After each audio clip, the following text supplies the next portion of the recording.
ಜೆಮಿನೈ. So ಈ ತಿಂಗಳು ನಿಮಗೆ ಏನು ಬೇಕು ಅಂದರೆ ಟ್ರೂಸ್ ಅಂದರೆ ಒಪ್ಪಂದ, ಪೀಸ್ ಜೊತೆಗೆ ನಿಮಗೆ ಒಪ್ಪಂದ ಮಾಡ್ಕೊಳ್ಳೋದು ಬೇಕು. ನಿಮ್ಮ ಪಾಸ್ಟ್ ಏನಿದೆ, ಎಸ್ಪೆಷಲಿ ಮದರ್ ಫಿಗರ್, ತಾಯಿ ಅಥವಾ ತಾಯಿ ಇದನ್ನು ಕೊಟ್ಟು ಯಾರಾದರೂ ಇರ್ಬೋದು, ತಾಯಿ ಇರ್ಬೋದು, ಚಿಕ್ಕಮ್ಮ ಇರ್ಬೋದು, ಯಾರಾದರೂ ತಾಯಿ ಪಾತ್ರ ವಹಿಸೋರು ನಿಮ್ಮ ಲೈಫಲ್ಲಿ ಯಾರಿದ್ದಾರೆ ಇರ್ಬೋದು, ಅಥವಾ ಈಗ ಇಲ್ದಲೇ ಇರಬಹುದು.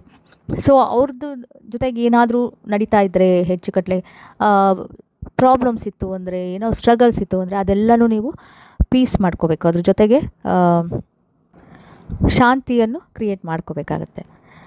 ಸೊ ಹೇಗೆ ಅಂತ ಹೇಳಿದ್ರೆ, ನಿಮ್ಮ ಬೇಕಾದಾಗ ನಿಮಗೆ ನೀವು ಸಪೋರ್ಟ್ ಮಾಡ್ಕೊಳ್ಳೋದಕ್ಕೆ, ನಿಮಗೆ ನೀವು ಹೆಲ್ಪ್ ಮಾಡೋದಕ್ಕೆ, ಅಥವಾ ಬೇರೆಯವರಿಗೆ ಸಪೋರ್ಟ್ ಮಾಡೋದಕ್ಕೆ ಏನೇನು ಇಲ್ಲಿ ತನಕ ಮಾಡಿದ್ದೀರಾ ಅಥವಾ ಮಾಡಿಲ್ಲೋ ಅದ್ರ ಬಗ್ಗೆ ಎಲ್ಲ ತಲೆ ಕೆಡಿಸ್ಕೊಳ್ಳೋದು ಬಿಟ್ಟು, ಅದು ಆಯಿತು, ಹಳೇದಾಯಿತು, ಅದ್ರ ಹಿಂದೆ ಬಿಟ್ಟು ಮುಂದೆ ಏನು, ಇವತ್ತಿಂದು ಪ್ರೆಸೆಂಟ್ ಮೂಮೆಂಟಲ್ಲಿ ಏನು ಇಂಪಾರ್ಟೆಂಟು, ಫ್ಯೂಚರ್ಗೆ ಏನು ಇಂಪಾರ್ಟೆಂಟ್ ಅನ್ನೋದ್ರ ಕಡೆ ಫೋಕಸ್ ಮಾಡೋದು ಬೇಕಾಗಿದೆ ಈಗ.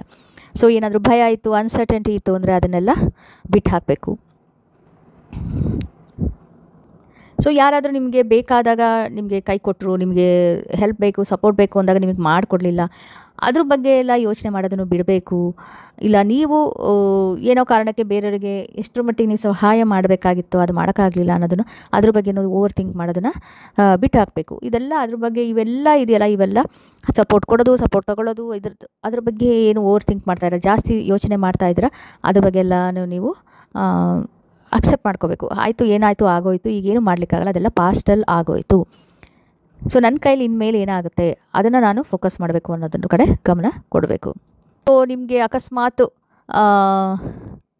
ಪೇಯ್ನ್ಫುಲ್ ಆಗಿರೋದು, ಕೆಲವೊಂದು ಚಾಲೆಂಜಸ್ ಇರ್ಬೋದು, ಅದ್ರ ಕಡೆ ಓಡೋಗ್ತಾ ಇರ್ಬೋದು, ನೀವು ಅವಾಯ್ಡ್ ಮಾಡ್ತಿರ್ಬೋದು, ಅದನ್ನೆಲ್ಲ ಅಕ್ಸೆಪ್ಟ್ ಮಾಡ್ಕೋಬೇಕು, ಡೀಲ್ ಮಾಡೋದನ್ನು ಕಲ್ತ್ಕೋಬೇಕು ಪೇಯ್ನ್ ಜೊತೆಗೆ.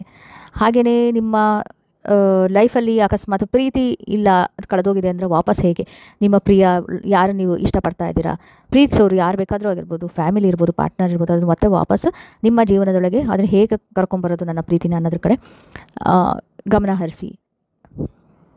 ಹಾಗೆಯೇ ನೀವು ಬೇರೆಯವರು ನನಗೆ ಎನ್ಕರೇಜ್ ಮಾಡ್ತಾರೆ, ಬೇರೆಯವರು ನನ್ನ ಚಿಯರ್ ಲೀಡರ್ ಆಗ್ತಾರೆ ಅನ್ನೋದನ್ನು ಬಿಟ್ಟು, ನಿಮಗೆ ನೀವೇ ದೊಡ್ಡ ಚಿಯರ್ ಲೀಡರ್ ಆಗೋದು ಹೇಗೆ ಅನ್ನೋದನ್ನು ಕಲ್ತ್ಕೊಂಡು ನಿಮಗೆ ನೀವೇ ಚಿಯರ್ ಮಾಡ್ಕೋಬೇಕು, ನಿಮಗೆ ನೀವೇ ಮೋಟಿವೇಟ್ ಮಾಡ್ಕೋಬೇಕು, ಇನ್ಸ್ಪಿರೇಷನ್ ಆಗಬೇಕು. ಸೊ ಅದರಿಂದ ಸಿಕ್ಕುವ ಖುಷಿನ ಎಕ್ಸ್ಪೀರಿಯೆನ್ಸ್ ಮಾಡ್ಕೊಳ್ಳೇಬೇಕು. ಯಾಕಂದರೆ ಇಲ್ಲಿ ತನಕ ಆಯಿತು, ನೀವು ಅಲ್ಲೇ ಅದೇ ಇದರಲ್ಲಿ ಗೊಂದಲಗಳು, ನೋವು, ಇದು ಅದರಲ್ಲೇ ಒದ್ದಾಡಿದ್ದು ಆಯಿತು, ಈ ಸಮಯ ಹೇಗಿದೆ ಅಂತ ಹೇಳಿದ್ರೆ ಅದನ್ನೆಲ್ಲ ಹಿಂದ್ಗಡೆ ಹಾಕಿ ತುಂಬ ಚೆನ್ನಾಗಿರೋ ಲೈಫ್ನ ನೀವು ಮಾಡ್ಕೊಳ್ಳೋದು ನಿಮ್ಮ ಕೈಲಿದೆ, ಆ ರೀತಿ ಮಾಡ್ಕೋಬೇಕು. ನಿಮ್ಮ ಕ್ರಿಸ್ಟಲ್ ಕ್ಯಾಲ್ಸೈಟ್. ಸೊ ನಿಮ್ಮ ಸ್ಪಿರಿಟ್ ಏನಿದೆ ಅದನ್ನು ಡಿಟಾಕ್ಸ್ ಮಾಡಲಿಕ್ಕೆ, ಹಾಗೆ ನಿಮ್ಮ ಮೈಂಡ್ ರಿಜುವಿನೇಟ್ ಆಗಲಿಕ್ಕೆ ಇದು ತುಂಬ ಹೆಲ್ಪ್ ಮಾಡುತ್ತೆ.